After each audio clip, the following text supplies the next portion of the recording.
క్రీస్తునందు ప్రియులైన సహోదరి సహోదరులారా, ప్రభువైన యేసుక్రీస్తు నామములో శుభాలు. ఈ దినము వాక్య భాగము యోహాను సువార్త 12వ అధ్యాయము 1వ వచనం నుంచి 36వ వచనం వరకు ధ్యానించుకుందాము.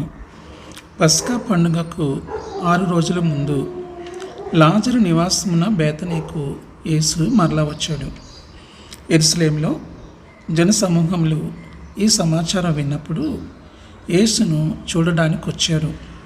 ఆయనతో పాటు యేసు అద్భుతంగా మృతుల్లో నుండి లేపిన లాజరును కూడా చూడడానికి వచ్చారు. లాజరు వల్లనే జనసమూహంలో చాలామంది యేసు దగ్గరికి వస్తున్నారు. కాబట్టి యూదా నాయకులు లాజరును కూడా చంపడానికి తీర్మానించారు. లాజరు బ్రతుకున్నంత కాలము అతడు యేసు శక్తికి నిదర్శనంగా ఉంటాడు. అతనిని చంపితే ప్రజలు త్వరలోనే అతని గూర్చి మర్చిపోతారు. ప్రధాన యాజకుడైన కైప ఒక మనుష్యుడు ప్రజల కొరకు మరణించాలన్నాడు. యోహాను సువార్త 11:50. అయితే యూదులు ఇప్పుడు 2 మనుష్యులు అంటే యేసు, లాజరు కూడా మరణించాలని చెప్పారు. ప్రియ సహోదరులారా, ఇక్కడ మనం గ్రహించింది ఏంటంటే చెడు ప్రబలేది ఈ విధంగానే అని మనము గ్రహించాలి. ఆ సమయంలో కొందరు గ్రీసు దేశస్థులు ఆరాధించడానికి యెరూషలేముకు వచ్చారు. ఈ గ్రీసు దేశస్థులు అన్యజనులైనప్పటికీ వారు యూదా మతము అనుసరిస్తుండేవారు. అయితే వారు నిజమైన యూదులు కాలేకపోయారు. ఎందుకంటే వారు సున్నతి పొందలేదు. యేసు శిష్యులలో ఒకడైన ఫిలిప్పు దగ్గరకు ఈ గ్రీసు దేశస్థులు వచ్చి యేసుని చూడాలని కోరారు. వారు ఆయనను గూర్చి విన్నారు. ఇప్పుడు ఆయనను కలవాలని వచ్చారు. ఫిలిప్పుకు ఏమి చేయాలో తోచక పేతురు సహోదరుడైన ఆంద్రేయతో విషయము చెప్పాడు. గ్రీసు దేశస్థులైన అన్యజనులు ఆయన కొరకు ఎదురు చూస్తున్నారని విన్నప్పుడు యేసు తాను మహిమ పొందవలసిన గడియ అంటే శిలువ మీద మరణం పొందడానికి సమయం ఆసన్నమైనదని గుర్తించాడు. ఇప్పుడు అన్యజనులు ఆయన వైపుకు తిరుగుతున్నారు. ఆయన శిష్యుల బోధ వలన ఆయనను గూర్చిన సాక్ష్యము ఇప్పుడు ఇశ్రాయేలు వెలుపల వ్యాపిస్తున్నది. ఆయన యూదులకే రక్షకుడు కాక విశ్వమంతటికి రక్షకుడని చూడగలము. భూమి మీద ఆయన సేవ చివరి దశకు చేరుకున్నది. ఆ గడియ అనగా ఆయన చనిపోవలసిన సమయము వచ్చినది. తాను చనిపోవడానికి ఇది సరైన గడియ అనడానికి యేసు ఒక కారణం తెలిపాడు. యేసు చనిపోయిన తర్వాత మాత్రమే శిష్యులలో పరిశుద్ధాత్మ జీవించడానికి దేవుని ప్రణాళికగా ఉన్నది. పరిశుద్ధాత్మ శక్తి వలన శిష్యులు సువార్తను లోకమంతటా వ్యాపింప చేయగలరు. యేసు చేసిన కార్యముల కంటే శిష్యులు ఇంకా గొప్ప కార్యములు చేయగలరు.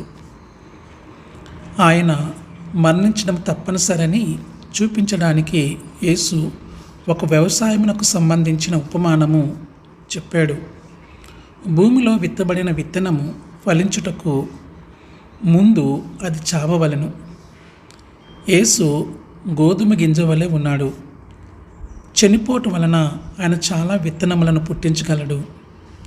అంటే 12 మంది శిష్యులు, వారి నుండి చాలా విత్తనములు మొలకెత్తినవి ఇంకా సమృద్ధిగా అపరిమితంగా మొలుస్తూనే ఉన్నాయి.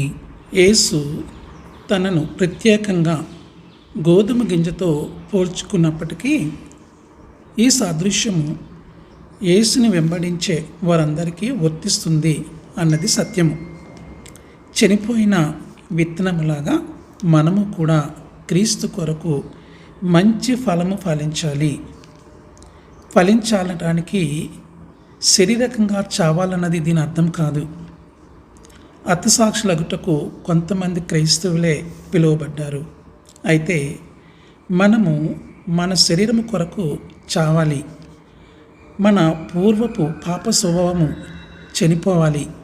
లేకపోతే క్రీస్తు కోసము మనము ఫలించలేము. ఈ లోకములో తన ప్రాణమును ద్వేషించువాడు నిత్యజీవము పొందుతాడని యేసు చెప్పాడు. మనం నిజంగా మనము ద్వేషింపవలనని యేసు చెప్పలేదు.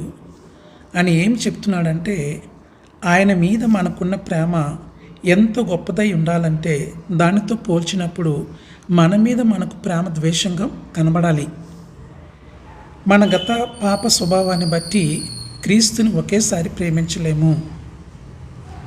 ఒకడు నన్ను సేవించిన యెడల నన్ను వెంబడింపవలెను.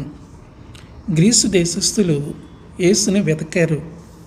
అయితే యేసుని వెతికితే చాలదు. యేసుని వెతకడము మొదట మెట్టు మాత్రమే. మనము ఆయన యందు విశ్వాసం ఉంచాలి, ఆయనను సేవించాలి. మనము యేసుని ప్రేమించి ఆయనను సేవించాలంటే ఆయనను వెంబడించాలి. యేసు ఎక్కడికి వెళితే మనం అక్కడికి వెళ్ళాలి. మనము శ్రమ పొంది ఆయనతో చనిపోవడానికి సిద్ధంగా ఉండాలని దీని అర్థము. యేసుని వెంబడించు మనుష్యుడు ఈ లోకంలో తన ప్రాణమును పోగొట్టుకునవచ్చు. అతడు ఆస్తి, ఐశ్వర్యమును కోల్పోవచ్చు. మనుషుల దృష్టిలో గౌరవము పోగొట్టుకునవచ్చు. వాటికి బదులుగా యేసుతో సదా జీవించడము మొదలు పెడతాడు. అంటే పరలోక రాజ్యంలో నిత్యజీవం దొరుకుతుంది. దేవుని నుండి అతడు ఘనత కూడా పొందుతాడు. క్రీస్తుని గణపరిచిన వారిని దేవుడు గణపరుస్తాడు. ఎందుకంటే ఎవడైతే క్రీస్తుని గణపరుస్తాడో అతడు దేవుని గణపరుస్తాడు. యేసు తన చుట్టూ ఉన్న వారితో, ఇప్పుడు నా ప్రాణము కలవరపడుచున్నది అన్నాడు. ఆయన చావవలసి ఉన్నది కాబట్టి ఆయన కలవరపడుతున్నాడు. ఆయన ఒక మనుష్యుడు. సాధారణంగా మనుషులు చనిపోవడానికి ఇష్టపడరు. అయితే యేసు చనిపోవడం గూర్చి మాత్రమే ఆయన కలవరపడటం లేదు. మనుషులందరి పాపముల కొరకు శిక్ష ఆయన మీద వేసుకోబోతున్నాడు కాబట్టి ఆయన కలవరపడ్డాడు. మనుషులందరి మేలు కొరకు ఆయన పాపంగా చేయబడినాడు. దేవుడు, శిష్యులు ఆయనను విడిచిపెట్టబోతున్నారు. సాధ్యమైతే అటువంటి గడియను తొలగించుకోవడానికి వీలవుతుందోమోనని యేసు తన మనసులో విస్మయం పొందాడు. ఆయన, తండ్రి, ఈ గడియ నుండి నన్ను తప్పించుమని నేను ప్రార్థించాలా అని ప్రశ్నించుకున్నాడు. కానీ వెంటనే ఆయన, కాదు, ఇలాంటి ప్రార్థన పరలోకపు తండ్రి చిత్తానికి విరుద్ధమైనది. చనిపోవడానికే నేను ఈ లోకానికి వచ్చాను. మానవుల శిక్షను వహించడానికే నేను ఈ మరణ గడియకు వచ్చాను అని ఆలోచించాడు. యేసు, తండ్రి, నీ నామము మహిమపరచుము, అనగా నా మరణం ద్వారా నీ యొక్క నామము మహిమపరచబడును అన్నాడు.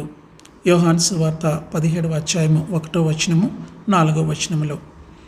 అప్పుడు ఆకాశము నుండి, నేను దానిని మహిమపరిచితిని, మరలా మహిమపరుతునన్నాడు.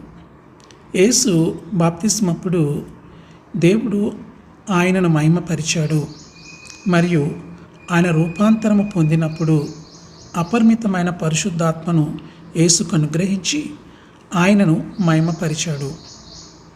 ఈ విధంగా యేసును మహిమపరిచి దేవుడు తన నామమును కూడా మహిమపరుచుకున్నాడు. ఇప్పుడు మరోసారి దేవుడు యేసు మరణ పునరుద్ధానము వలన ఆయన నామమును మహిమపరచబోతున్నాడు. ఆకాశము నుండి వచ్చిన స్వరము యొక్క శబ్దము ప్రజలు విన్నారు, కానీ వారిలో అందరూ దానిని అర్థం చేసుకోలేదు. కొంతమందికి అది ఉరుములాగా, మరికొందరికి దేవదూత మాట్లాడినట్లు ఉన్నది. ఆ స్వరము ప్రజల ప్రయోజనం కొరకు వినబడింది. దానివలన వారు యేసు దేవుని నుండి వచ్చాడని తెలుసుకోవడానికి ప్రత్యేకంగా జనసమూహంలో ఉన్న విశ్వాసులకు ప్రోత్సాహం కలిగించింది. యేసు జీవం దేవుని చేతిలో ఉన్నదని వారు ఆ స్వరము వలన తెలుసుకున్నారు. యేసు ఇప్పుడు ఈ లోకమునకు తీర్పు జరుగుచున్నది అని అన్నాడు. అంటే యేసు శిలువ వలన ఈ లోక ప్రజలకు శిక్షా విధి పొందుతారు. యేసును శిలువపై వ్రేలాడదీయడం వలన మనుషులు తమపై తామే శిక్షా విధిని తెచ్చుకున్నారు. యోహాను సువార్త 3:18-19 ఆ విధంగా క్రీస్తు శిలువ ఈ లోకం మీద తీర్పుకు ఒక గుర్తుగా ఉన్నది. శిలువ తీర్పుకు మాత్రమే గుర్తు కాదు, కానీ సాతాను పతనానికి కూడా ఇది గుర్తు. యేసు శిలువ మీద సాతానుపై అంతిమ విజయం సాధించాడు. సాతాను గెలిచినట్లు కనిపించినా వాస్తవానికి వాడు ఓడిపోయాడు. సాతాను ఈ లోకాధికారి అని పిలువబడుతున్నాడు, ఎందుకంటే అవిశ్వాసుల హృదయములను వాడు ఏలుతున్నాడు. అయితే యేసు సాతాను శోధనలకు లొంగిపోలేదు. మత్తయి సువార్త 4:1-11 ధ్యానిస్తే ఈ విషయం మనకు అవగాహనలోకి వస్తుంది. యేసు సిలువను వదిలి పారిపోనట్లుగా శోధించినది. అయితే యేసు సాతాను మాట వినలేదు. యేసు మరణం ద్వారా చాలామంది ప్రజలు సాతాను ఆధీనము నుండి విముక్తి పొందుతారని సాతానుకు తెలుసు. కాబట్టి యేసు సిలువ మీద చనిపోవడము వాడికి ఇష్టం లేదు. కాబట్టి యేసు ఇప్పుడు ఈ లోకాధికారి బయటకు త్రోసివేయబడును, వాడు వెలుపటి చీకటిలోనికి త్రోసివేయబడును. సిలువ పైన నా మరణం వలన సాతానుకు విశ్వాసులపై నున్న శక్తి త్రెంచివేయబడింది. లోకాంతమున వాడు పూర్తిగా నాశనము చేయబడును. ప్రకటన 20:10 యేసు భూమి మీద నుండి పైకెత్తబడిన ఎడల అందరినీ నా యొద్దకు ఆకర్షించుకొందును. అంటే యేసు శిలువపై ఎత్తబడినప్పుడు, ఆకాశమునకు కొనిపోబడినప్పుడు ఆయన మనుషులందరినీ పరలోక రాజ్యానికి ఆకర్షిస్తాడు. సాతాను బంధకముల నుండి మనుషులు విముక్తులుగా చేయడానికి మొదలు పెడతాడు. ఇక్కడ యేసు అందరినీ నా యొద్దకు ఆకర్షించుకొందును అంటే విశ్వాసులందరినీ తన యొద్దకు ఆకర్షించుకుంటాడన్నమాట. ఇశ్రాయేలు నుండి మాత్రమే గాక సకల జనముల నుండి విశ్వాసులను ఆయన ఆకర్షించును. యోహాను సువార్త 3:14-15 తన శిలువ మరణము గూర్చి, ఆయన పునరుత్థానం గురించి మరియు ఆయన ఆరోహణను గూర్చి మాట్లాడుతున్నాడని యోహాను ఇక్కడ వివరిస్తున్నాడు. యేసు తన మరణము గూర్చి మాట్లాడుతున్నాడని జనసమూహము తెలుసుకున్నారు. వారు ధర్మశాస్త్రమును అనగా పాత నిబంధన చదివి మెస్సయ్య ఎప్పటికీ మృతి చెందడని ఊహించుకున్నారు. ఇప్పుడు యేసు మనిషి కుమారుడైన తాను శిలువ మీద పైకెత్తబడుతున్నాడు. జనసమూహము కలవరపడ్డారు. అనేకులు యేసు మెస్సయ్య అని తలంచారు. అయితే మెస్సయ్య మరణించక్కరలేదు. అయినప్పటికీ మనిషి కుమారుడు తప్పక మరణించాలని యేసు చెప్పాడు. కాబట్టి జనసమూహము ఆయనను మనిషి కుమారుడెవరు, మెస్సయ్య లాంటి వాడేనా అని ప్రశ్నించుకున్నారు. జనసమూహము పాత నిబంధన కొంత భాగం మాత్రమే తెలుసుకున్నారు. మెస్సయ్య అయిన క్రీస్తు ఎప్పటికీ మరణించడన్న మాట వాస్తవమే. అయితే క్రీస్తు శరీర రూపంలో మరణము నొందినట్లు తన ప్రాణమును దారపోస్తాడని కూడా పాత నిబంధన బోధిస్తుంది. యెషయా గ్రంథము 53:12 క్రీస్తు ఎవరు అని సంపూర్ణంగా తెలుసుకోవాలంటే కొంత భాగం మాత్రమే కాకుండా లేఖనములను పూర్తిగా చదవాలి. యేసు వారి ప్రశ్నకు సూటిగా సమాధానం ఇవ్వలేదు. అయితే ఆయన ఇంకా కొంతకాలము వెలుగు మీ మధ్య ఉంటుందన్నాడు. ఆ వెలుగు క్రీస్తే. అవకాశం దొరికినప్పుడు ప్రజలు ఆయన మాటలు వినాలి, ఆయన యందు విశ్వాసం ఉంచాలి. ప్రతి మనుష్యుడు దేవుని నుండి ఆత్మీయ వెలుగు నొందాలి. అతడు ఆ వెలుగును నిరాకరించి దాని నుండి మరలిపోతే వెంటనే ఆత్మీయ అంధకారంలో పడిపోతాడు. కాబట్టి ప్రతి మనుష్యుడు వెలుగున్నప్పుడే దానిలో నడవాలి. అతడు వెలుగు పొందినంత వరకు నడవాలి. ఈరోజు బహుశా మనుషుని హృదయం మెత్తగా తెరవబడినదిగా ఉన్నదేమో. రేపు అతని హృదయం కఠినంగా మూసుకొని పోవచ్చు. ఈ దినము బహుశా మనుష్యుడు విశ్వాసం ఉంచడానికి సిద్ధంగా ఉన్నాడు. అయితే రేపటి వరకు చాలా ఆలస్యం కావచ్చు. అతడు రక్షణ భాగ్యము పోగొట్టుకుంటాడు. ఇదిగో ఇప్పుడే మిక్కిలి అనుకూలమైన సమయము. ఇదిగో ఇదే రక్షణ దినము. 2 కొరింథీ 6:2 యేసు దినాలలో యూదులు గొప్ప వెలుగై క్రీస్తుని పొందారు. అయితే వారు ఆ వెలుగును త్రోసిపుచ్చారు.